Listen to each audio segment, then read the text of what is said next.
Bismillahirrahmanirrahim. Assalamu alaikum wa rahmatullahi wa barakatuh. Urmatlı jalpı elim, urmatlı jalpı momun musulmanlar. Ertengi Oroza ayt mayramыңыздар менен жалпы элибизди, мекендештерибизди куттуктайбыз. Өзүмдүн атымдан, жалпы Бишкек шаарынын казыятынын атынан айтыңыздар куттуу болсун. Жакшы маанайда, жакшы ниет менен, жакшы максат менен айттыңыздар. Жалпы элибизди дагы ата-энени, дос, бир туугандарды дагы иншалла куттуктаңыздар айт менен. Баса, бүгүн кеч мен сизди Озачарга конокко чакырам. Ой, мениби? Албетте сизди. Чоң рахмат, бирок кайда барабыз? Миндаль тойканасы. Озачарга буйртмаларды кабыл алабыз.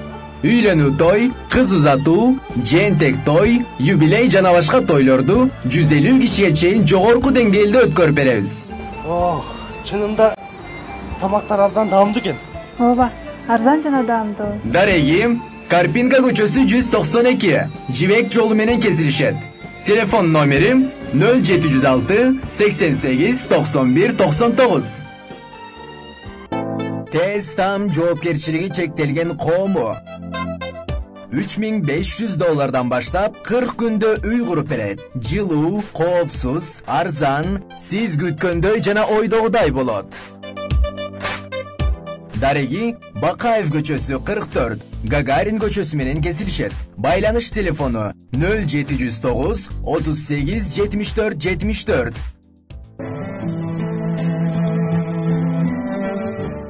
Пайгамбарыбыз саллаллаху алейхи вассалам өзү негизи айт намаздарды, эки айт намазды деле мечитте окуган эмес. Пайгамбарыбыздын сүннөтү ушундай бир аянтта, чоң талаларда окулган. Илгериги союз учурунда дагы биздин аксакалдар бекинип ушундай бир талаларга барып намазды окуган. Бүгүнкү күндө деле сүннөткө амал кылсак, ошондой чоң жыйын боло турган талада шиар ислам, мусулмандардын айты кандай болуш керек? Ошо шаны шөкөт менен мусулмандардын айтыны даңазалап, башка гайри диндер көрүп туруп суктаныш керек. Машалла, мана бүгүнкү күндө мусулмандар татынакай кийимдерди кийип, жапараттарды себеп туруп, мана сафта падыша болсун, бай болсун, кул болсун, молдо бардыгы бирдей, мана намаз окуп, Алланын өкүмүн аткарып, Алланын толук соогун алып кайтып ататтар деп, башка адамдар суктансын. Эмне үчүн биз жаңы жылда канчалаган акчаларды коротуп, шампанскилерди ачып, салюттарды атып, элдин чөбү күйүп кетип атат, немеси малканасы күйүп кетип атат, башка сарайлар күйүп кетип атат, акчаны коротуп күнөө сатып алып атабыз. Исламда эки айтты пайгамбарыбыз ушундай татынакай, тынчтык менен, ынтымак менен, достук менен ар бир адамдын көңүлүн алып, саламдашып, куттуктап, жакшы өткөзгүлө деп пайгамбарыбыз айткан. Эмне үчүн биз айтты жаңы жылдай даңазалап өткөзө албайбыз? Ошого жалпы мусулмандарды чакырып кетет элем. Шиари ислам, исламдын эң белгилери жакшы маанайда даңазалап, даражасын көтөрүп, шу жылдан жылга ушул эки айтты даражасын, мартабасын, шан шөкөтүн көтөрүп айтайлык иншалла. Үйү арыстар, аксакалдар, орукчан адамдар эгер айт намазды окуйм десе, жакын мечиттерде окулсун. Пайгамбарыбыз саллаллаху алейхи вассалам аларга ушундай өзүнүн доорунда уруксат берген. Бүгүнкү күндө деле ошол өкүм өз күчүндө. Аянтка көбүнчө ушу жаштар барат. Ал жерде эл көбүрөөк болот. Ошол үчүн аксакалдар, береги орукчан адамдар ушул өзүгө үйүнө жакын мечиттерде иншалла окусун. Аллах таалам кабыл кылат. Жалпы элибизге дуа кылайлык, сөзсүз дуалар кабыл болот. Элибизге, жерибизге, мамлекетибизге Алланын рахматы, сакинасы, бепилдиги түшөт иншалла. Айт жөнүндө намазды окуп келгенден кийин дарскон жайып, жакшы тамактарды пышырып, таза тамактарды иншалла. Мана мен туугандарым келет, досторум келет, даамыбыз тие, шунун соогу бизге өтүп кеткендерге тийсин. Эгер жакында өтүп кеткен ата-энеси болсо, тууган уругу болсо, Куранды окуп, андан кийин дуа кылып аларга, анан ар бир жерге ошо өтүп кеткен адамдарга алардын рухун ыраазы кылыш керек. Арбай тирек дейт. Дене өлгөнү менен арбай тирек. Үмүт кылат ушу бүгүн момун мусулмандар, менин кыздарым, балдарым, туугандарым, досторум мага бир дуа кылабы экен, мага бир садака береби экен, мага бир Куран окуйбу экен деп жалпы эл өтүп кеткен арбайлар үмүт кылат. Ошол үчүн тирүүлөрдү дагы, өтүп кеткендерди дагы ыраазы кылайлык иншалла. Садакай питирлерди кимге бериш керек? Садакай питир бүгүнкү күндө мана муфтияттан фатва чыккан 35 сом жакыр колу жук адамдарга, байларга 384 сом мейизден, 480 сом курмадан Бул байларга пайгамбарыбыз саллаллаху алейхи ва саллям айткан сөзсүз садакай питирди берип туруп анан кийин аянтка чыгыш керек намазга. Эмнеге дегенде, ошол орозодогу кемчиликтер, бирөөдү ушактаганбыз, бирөөнүн артынан жамандаганбыз, анан уктап калганбыз, саарлык жебей калганбыз, ошондой кемчилик, орозонун кемчилигине садакай питир сөзсүз мындай толуктап кетет. Пайгамбарыбыз саллаллаху алейхи ва саллям айткан, пенденин орозосу садакай питирди бермейинче көтөрүлбөйт асманга. Жер менен асман ортосунда тура берет деген. Качан садакай питирди бергенде машалла кабыл болот.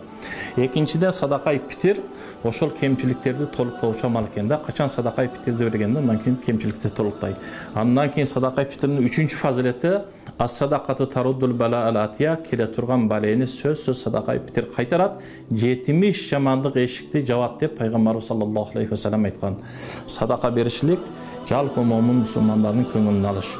Пайгамбарыбыз саллаллаху алейхи ва саллям айткан, "Афдалул аъмал индаллахи идхалу сурури алан нас." Эң бир амалдардын жакшы амалдары жалпы момун мусулмандарды, жалпы элди көңүлүн алыш деген. Көңүлдү эмне менен алабыз? Бири бар жакшы бир анын ден соолугунан сурап, бири бар хадия берип, бири бар жакшы бир кийим-кечек алып берип. Пайгамбарыбыз саллаллаху алейхи ва саллям айткан, айныкса ушул айт күнү жетим жесирлерди, колу жука адамдарды сөзсүз ошолорго көмөк көрсөтүп, кийим жагыдан, же хадия жагыдан, же садака жагыдан сөзсүз барып зиярат кылып көңүлдөрүнү алайлык. Пайгамбарыбыз саллаллаху алейхи ва саллям айткан, "Ас-са'i алал армилати вал ятими кал мужахиди фи сабилилlah." Жесир аялга, жетимге, мискин, колу жука адамга жардам көрсөтүш, кол кабыш кылыш, бул Кудайдын жолунда жихад кылгандай. Мен ойлойм дейт, ал күндүзү орозо тутуп, түнү менен тахажжуд намаз окуганы соогун алат деп рави ушундай риваят кылып атат. Ошол үчүн урматтуу жамаат, садакай питирлерди сөзсүз берейлик. Анан суроо, садакай питир кимге берилет? Мечитке берилеби, медресеге, казиятка, муфтиятка деген көп суроолор бар.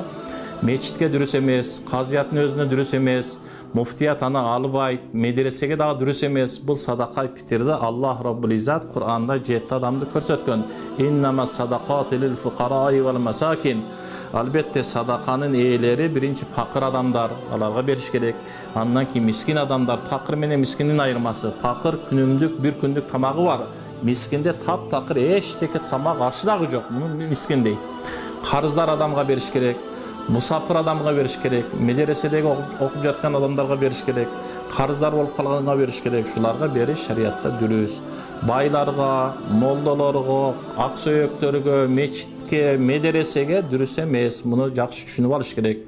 Анан бизге келген садакай питирлер эл дагы бир жол жакшы маалымат алсын, жалпы элге түшүнүктүү болсун. Садакай питирде эч качан биз өзүбүздүн кызыкчылыгыбызга, мечиттин ремонтуга, медресенин талабаларга бербейбиз. Биз 1,5 миң каттоо жүрөт жылында. Оору адамдар бар, үйдө жатып калгандар бар, пенсионерлер бар, квартирадан кыйналгандар бар. Шуларга жалпы ошол биринчи категория 1000, андан кийин 700, андан кийин 500 ошо келген садакай питир канча түшкөн болсо, ысыгда 1 күн 2 күн ичинде жалпы ушул ээлерге таркатып беребиз урматтуу жамаат. Муну туура түшүнүш керек. Ошол биздин бүгүнкү күндөгү даярдык буюрса эртең жалпы элди куттуктап аянтка чыгабыз. Бүгүн мана Централ мечитте да тазалык иштери жүрүп атат. Аянтка дагы берги жай намаздарды, минбарларды бүгүн түштөн кийин алып барабыз. Андан кийин ушул мамлекет менен, 10-отдел менен, эсембли менен сүйлөшүп, мамлекетте элдин коопсуздугун алып туруп, эртең буюрса саат 6-да айт намаздын баяны башталат. Молдекелер, казылар, муфтилер сүйлөйт, андан кийин президенттин куттуктоо сөзү, андан кийин мэриянын, андан кийин саат 7:35 иншалла намазды окуйбуз. Айттын эрежеси пайгамбарыбыз саллаллаху алейхи ва саллям айткан урматтуу жамаат, биринчи садакай питирлерди өзүнүн атынан, бала чакасынын, аялынын, туугандардын атынан берип туруп, андан кийин айт намазга жакшы кийимдерди, жакшы атырларды себинип туруп, айт намазга барып, айт намазды окуп келгенден кийин жалпы элибизди, тууган уруктарды куттуктайбыз. Анан өтүп кеткен адамдарга барып, көңүл айтып, Кур'ан окуп, ал өткөндөрдү да, тирүүлөрдү дагы иншалла көңүлүнү көтөрүп дуа кылайлык өткөн адамдарга. Пайгамбарыбыз саллаллаху алейхи ва саллям жалпы үммөткө ушундай таалим берген.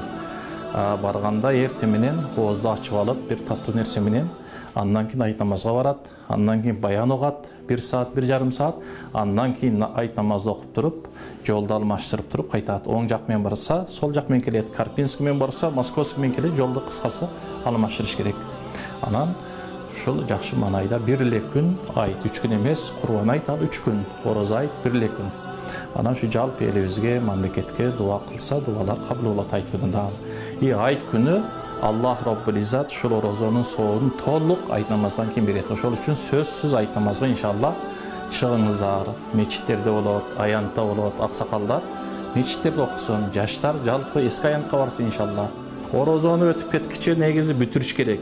Эгер оору иретиден оору себеп болуп ушул орозо кармай албаса, анда бала чакасы өзүнүн малыдан бала чакасына фидия берип туруп ушул орозонун карзын куткарыш керек. Пайгамбарыбыз саллаллаху алейхи ва саллям айтканда, орозодо ошо дени таза, саламаттыгы таза, эч кандай үзүрү жок, бирок кармабады. Кийин өкүнүп, бул орозо өтө бир даражалуу экен, Алла өзү кыямат күндө соону берет экен деп өкүндү дагы. Bir kılım tutsa, bir kılım. Orozonun bir kündüge tura kelbeyt degen da, Ramazanın bir gününe. Ramazandan sırtkarı bir kılım üzbey tuttu. Biroq Ramazanın bir gününe tura kelbeyt de Peygamberimiz sallallahu aleyhi ve sellem aytkan. Ne üçün? Allah Rabbul İzzat orozonun soğunu men özüm bereyim deyt. Ne üçün degende en şu dünyada adam balasının yaşosu su menen, ana tamak menen.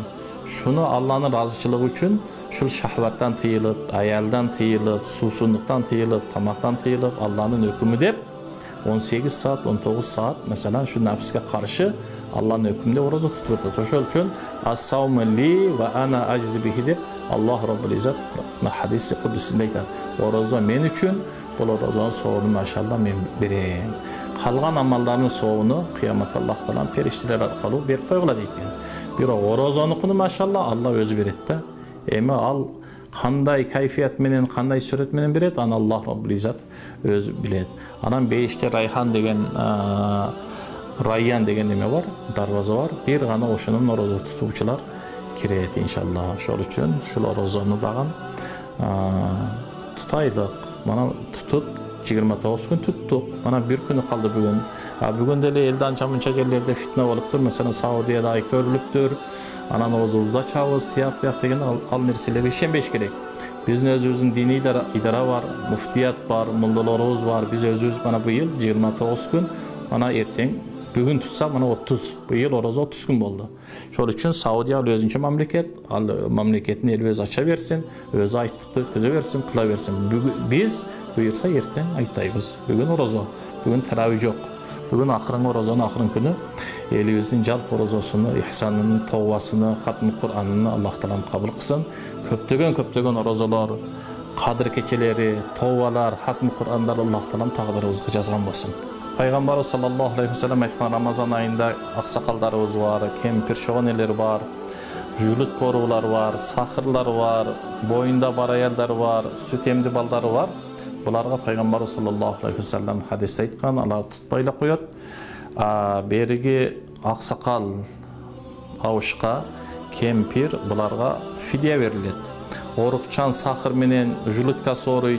Bularda sadaka bitirmez, fidye dep koyot. Fidye bugün kündө baylarga 9.000, ortoçular 6.000, berigi kolu jukalar oşol 35 somdan 35 somda 30 gün köbeytip turup 1.050 som bolotken oşonu berip koyot. Ana bayağı boyundağı var adam ayal törөгөндөн кийин, nifası 40 günden kийин kışta olsun, gün kıska uçurda orozonu tutup berет. Süttөгü balası var, sütten emçekten çıkargandan kийин, sütten çıkargandan kийin anı deli bir vaktısıga karap turup, o mana kışında kıskarat, gün oşol uçurda tutup berет. Kalgan ötüp ketken kaza neme orozolary var. Alardı deli inşallah şol mümkünçülüğe jaraşa tutup berет. Eger takır orup sakay basa fidye menen inşallah ötüp ketet al adam. Al kan çıgarış Kurban aytda, oroza aytda hiç kanday kan çıgarılbayt. Eger ihtiyari türde eger çıgaran bese, şariat anı tıybayt. Biro Kurban aytda söz bay adamlar, zeketke iyi adamlar, zeket bere turgan adamlar kurbanlı kılışlığı vacip. Oroza ayt menen Kurban aytın emnesi ayırması var dese, ayırması uşul jaktan. Kurban aytda birinciden 3 gün, ikinciden baylar sözsüz şol kurbanlık çalat. Ал курбандыктын bir bölүгүнü öz жейт дагы, дагы bir bölүгүнü келген адамдар менен, дагы bir bölүгүн жетим кесирлерге, пакыр адамдарга таратып берет. Бул орозо айтты эгер жо мен кан чыгарам десе чыгара берсин, шарият тыйып салбайт. Бирок биргеликте милдет да кылбайт шарият орозо айтты. Ошол үчүн өзүнүн ыктыяры.